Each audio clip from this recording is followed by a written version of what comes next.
நான் கேப்டன் அவர்களுடைய தமுக்கம் மைதானம் முதல் மாநாட்டை பார்த்தேன். அது ஓகே. அதெல்லாம் கம்பேர் பண்ணால் விஜய் அவர்களுடைய மாநாடுகள், அவருடைய ரோட் ஷோஸ்லாம் கம்மி தான். ஆனால் நடக்காட்டியும் ஏதாவது ஒரு கலாட்டா நடந்துருதுன்னா அது திமுகவுக்கு அனுகூலமாக இருந்திருக்கும். Okay okay. சான்ஸை மிஸ் பண்ணாங்க. அவர் கணக்கில் வீக்கு 95% நாங்கள் நிறைவேற்றிட்டோம்னு சொன்னார். சரி. ஊரே சேர்ந்து அது பொய்ங்கிறத சொல்லிருக்கு. கணினி மடிக்கணினி எப்போ கொடுக்குறேன்னு சொன்னாங்க? வரும்போது சொன்னாங்க. 4 வருஷம் ஆச்சு. அதில் ஒரு முக்கியமான விஷயம், அம்மா ஜெயலலிதா அவர்கள் பள்ளிக்கூடத்து பசங்களுக்கு கொடுத்தாங்க. இது ஏன்னா 10th 11th 12th தான் நமக்கு ரொம்ப லேப்டாப் தேவையான விஷயம். 18 வயசு பூர்த்தியான கடைசி வருட காலேஜ் ஸ்டூடெண்ட்ஸ்க்கு நீங்க லேப்டாப் கொடுத்தா அவன் நேரா போய் லேப்டாப்க்கு கவர் போட்டுட்டு வந்துட்டான். வேற கலர். என்ன கலர் போட்டாங்க? இங்க கொடுக்கறதெல்லாம் நாங்க வாங்கிப்போம், ஆனா எங்களோட ஓட்டு விஜய்க்கு தான். அந்த மீம்ஸ் பாத்தீங்களா? எல்லா மீம்ஸும் பார்த்துட்டு தான் இருக்கேன். விஜய்க்கு வந்து ஒரு பெரிய மாஸ் இருக்கு. நான் வந்து பாஜக நிர்வாகி, அதை வந்து உங்களுக்கு நான் நினைவுபடுத்துறேன். அனில் குஞ்சு அப்படிமா நான் உங்களுக்கு நினைவுபடுத்துறேன்.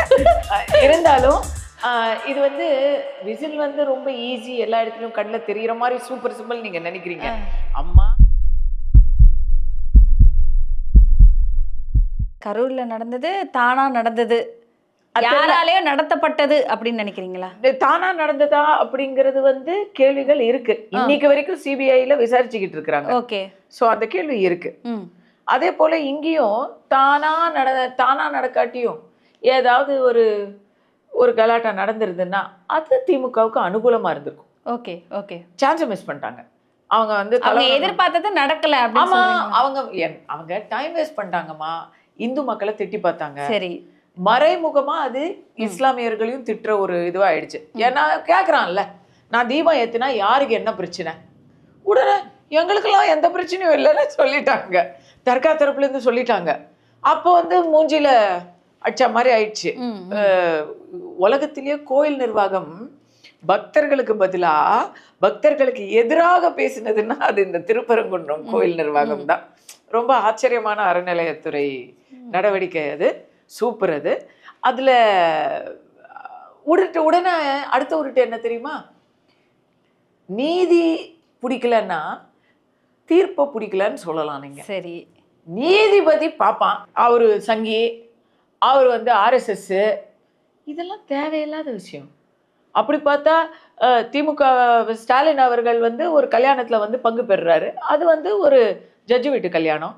நம்ம பேசலாமா? அப்படி பேசினா அதுக்கு சரியா இருக்குமா? நீதிமன்றத்தை அவமதிக்கிற அந்த உரிமை யாரா இருந்தாலும் கிடையாது.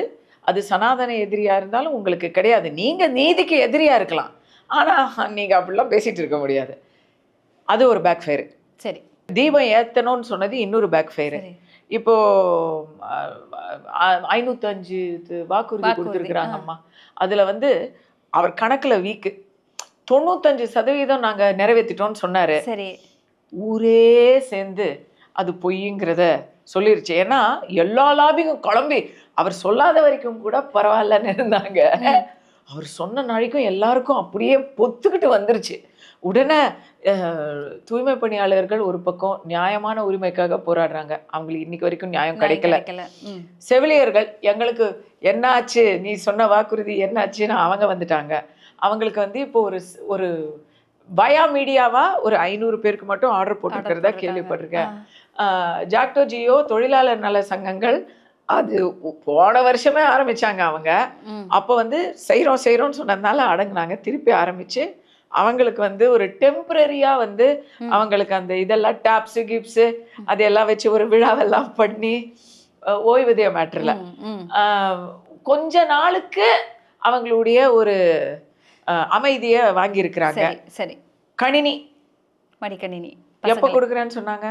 வரும்போது சொன்னாங்க. 4 வருஷம் ஆச்சு. அதுல ஒரு முக்கியமான விஷயம், அம்மா ஜெயலலிதா அவர்கள் பள்ளிக்கூடத்து பசங்களுக்கு கொடுத்தாங்க. இது ஏன்னா 10th 11th 12th தான் நமக்கு ரொம்ப ரொம்ப முக்கியமானது. லேப்டாப் தேவையான விஷயம். உண்மையா சொல்றதுன்னா காலேஜில் யாரும் லேப்டாப்பை வச்சுக்கிட்டு டைப் பண்ணுறதெல்லாம் வந்து நான் ஐஐடியா எல்லாரும் மேக்ஸிமம் நம்ம வந்து ஃபோன் கலாச்சாரத்தில் இருக்கோம்.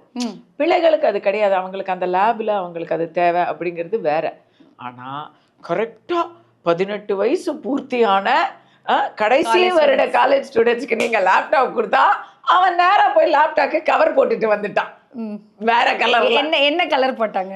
விஜய் கலர்ல போட்டாங்க, ஆரஞ்சு கிரீன்ல போட்டாங்க. மனசு வந்து விஜய் பிடிச்சிட்டாரு அப்படின்னு எடுத்துக்கலாமா? யங்கர் பாப்புலேஷன்ல 2 விதமான விஜய் இது இருக்கு.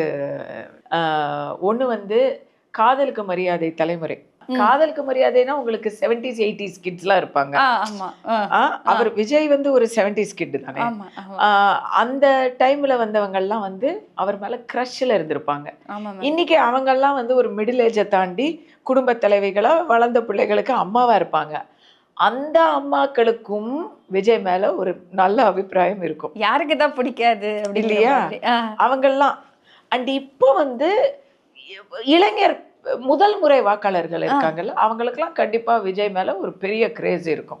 இதை நாம வந்து ஒத்துக்கிறோம்.